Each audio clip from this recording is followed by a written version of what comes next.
Dee Rees arrived hot to the scene in 2011 with her first feature, Pariah, the story of a teen who's questioning where she fits in the world. It was the upsized version of her 2007 NYU thesis short of the same name with much of the same cast. It's a strong debut of a filmmaker with a coherent vision and a desire to tell stories of recognizable humanity. For me, I'm interested in characters and themes. Like, I can talk about loneliness in 1940. I can talk about loneliness in 2040. Like, the time itself really doesn't matter. It's all about kind of context and like characterization. I saw Pariah in the theater that year, and I was struck by how authentic the characters were and how specific the story was. It was obvious Dee Rees' eminence was imminent. Yo, next stop. Will you get off the bus? Yo, what you pushing me for? Why you beasting? I'm not beasting.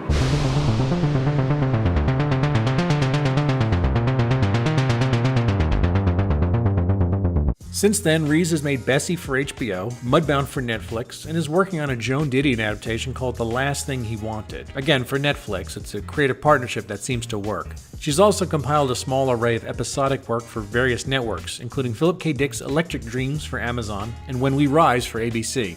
What was apparent about Pariah is that it's the mission statement of a filmmaker with themes in mind and an eye for the marginalized. It's no coincidence she occupies a place in my heart next to John Sayles, another quintessentially American filmmaker who shares many of Rees' predilections for the disenfranchised. See the episode of the series dedicated to him.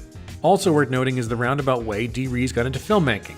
I started out working in brand management because I thought that like writing wouldn't be a practical career. And so I was like a kid of the 80s, it was like Reaganomics, and so like the MBA was like the thing to do. She entered NYU well into her 20s, putting her beyond her contemporaries, but she was apparently undaunted by the lost time. In going to NYU, Spike actually teaches there the grad film classes, and so he gives students the opportunity to apply for internships like on his film. So it's like the summer of '05. I wanted to learn as much as possible, and so like I applied for internship and got in, and I was working with the script supervisor, which is like the best place to be on set because you're right by the monitor. Pariah is focused on the adolescence of Alike, played by Adepera Oduye, a teen discovering that her emerging sexuality isolates her from both her family and her friends, a personal detail directly from Rees herself. Pariah was also answering like this other question of like how to be. So I, as like a grown person, like, okay, I'm gay, and I don't even feel like I fit like in the gay world. Like, I'm not hard, I'm not soft, I'm not like fitting any of the things that I was seeing. There are many crisscrossing relationships in Pariah. It's wild to see how much Rees is able to pack into the familiar shape of the Bildungsroman. When you're writing dialogue, there are no consequences, right? And so there's a temptation for your characters to be this avatar, this kind of courageous defender that goes off and says the things that you want to say. Keeping in mind that for the character, there are consequences, there's very real consequences, and they would protect themselves from that. Alike has a contentious relationship with her mother Audrey, played by the marvelous Kim Wayans in a career-defining role. She's lying to herself when she begs her daughter to act more feminine. Wash your face Mom, anyway. I'm 17 years old. Can you please? You need to watch your tone.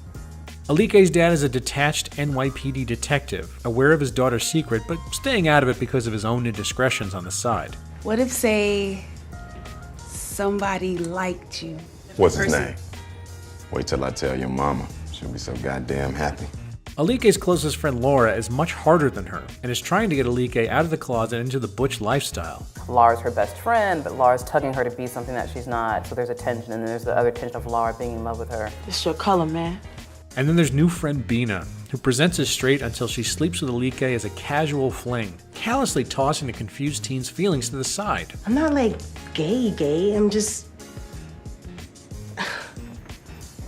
just doing my thing, that's all.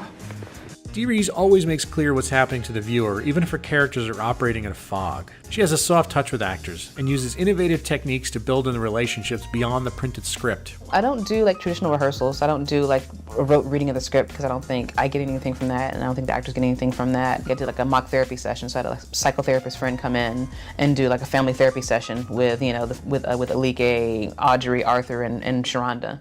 What Rees begins with Pariah, she continues with her second feature, Bessie, a biopic of the influential blues singer Bessie Smith. There are continuing themes of identity and queerness, purpose, and fealty to family. And Rees was able to cast a powerhouse like Queen Latifah to do the heavy lifting as the title character. My kind of take was, I'll do it, but I wanted to talk about Bessie's queerness, which wasn't in the original deal. So, okay, I'll do Bessie, but I want to talk about all of Bessie.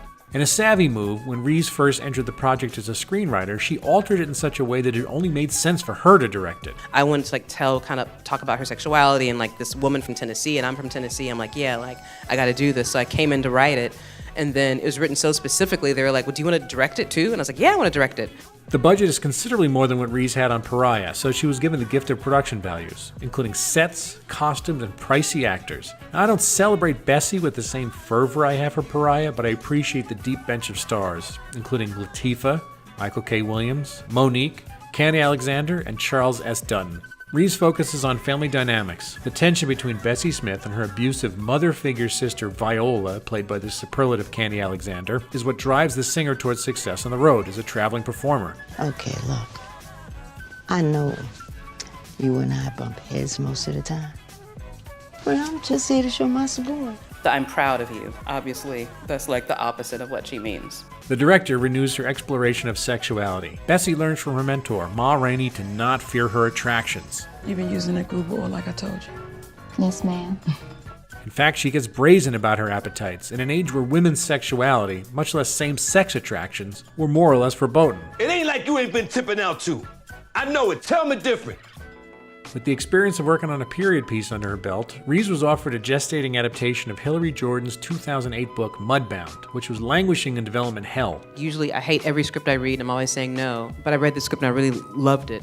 And thought, okay, there's a lot of there, and that prompted me to go back and read the book by Hilary Jordan to see like what else I could pull. The book is more or less about a white family working hardscrabble cotton fields in Mississippi in wartime, and the complications that the war brings, but Rees saw an opportunity to work a personal angle into the story. So in approaching Mudbound, I really wanted to inject my own personal history into it, and my grandmother had literally, detailed, her life, and so she drew like floor plans of like the cabins and like inventories of what was in the cabins, and so it just felt like it really like placed me and placed department heads in that time. She redefined the script by making it a six-hander, the interwoven stories of white landowners, black sharecroppers, and traumatized vets coming home from Europe. Hap literally has blood, bones, ancestors in the ground, but he can't take title to it. And Henry feels disinherited because Pappy's soul away was supposed to be his.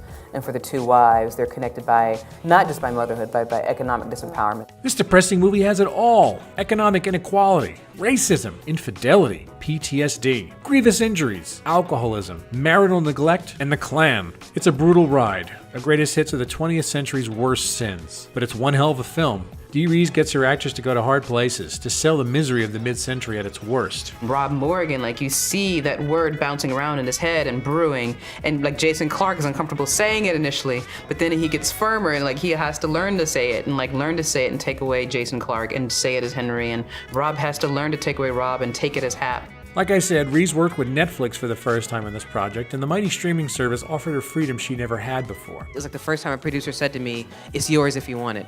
Usually I got to do a PowerPoint presentation and a spreadsheet, a dog and pony show, and 3 meetings. The cast is a murderer's row of talent. Jason Clarke, Mary J. Blige, Garrett Hedlund, Jason Mitchell, Rob Morgan, Carey Mulligan, and Jonathan Banks, among others. And look what else Rees has done with Mudbound. Most of the department heads on the production side were female, including Oscar-nominated shooter Rachel Morrison, editor Mako Kamitsuna, sound engineer Pud Cusack, makeup artist Angie Wells, and composer Tamar Kali. For me, hiring women is not tokenism, it's about hiring the women who are the best at what they do, And so if you see a woman on set, she's beat out probably 50 other people to get that job, so she knows what the hell she's doing. I'm very interested in people stories, especially when they're authentic, and Dee Rees can't help but be real. And when you're making independent film, you kind of just go where the love is and who lets you into their space and who gives you their labor or their time, and then you hope it all pays out. It's no secret there are a lot of pedestrian filmmakers who get a fast promotion after making one buzzy indie, and the next thing you know, they're rebooting Space Dinosaurs or some shit. I don't see that happening with Rees anytime soon, and better still, I'm not sure she wants to play that game. I like scale, I like scope, but the thing I'm addicted to with indie film is the control, you know? So it's kind of like that trade-off where the more money you take, sometimes the less say you have. There's a great lane she's traveling in right now, where she's given the autonomy to make the kinds of projects she wants with the budgets to realize them at a high level. For the grousing we do about Netflix, this is where we see the upside of having a deep-pocketed benefactor who wants to buy the credibility of esteemed filmmakers, to add some gloss to their endless scrolling menus of stuff. This career arc reminds me of Ava DuVernay, another former marketer turned director. Imagine a parallel universe where these incredible artists remain stuck in unfulfilling careers. It can't be overstated how difficult it is to get into filmmaking at any age, much less succeed at it. I'm grateful Rees was bold enough to take a chance on enrolling at NYU, knowing full well there was no guarantee she'd become an Oscar-nominated filmmaker after just 3 features. I'm interested in making the future a place where creators, regardless of their identity or their kind of origins, can be able to be appreciated for their work. And now that she's here, I want the door to remain open to the many pariahs which find antipathy from an indifferent market. Who will Rees inspire to pick up a DSLR? And who will she wind up mentoring? People keep expounding on their own ideas and their own experiences. Like there should be many, it shouldn't be like Watermelon Woman and Pariah, and then Moonlight. It should be there's room for so many more stories.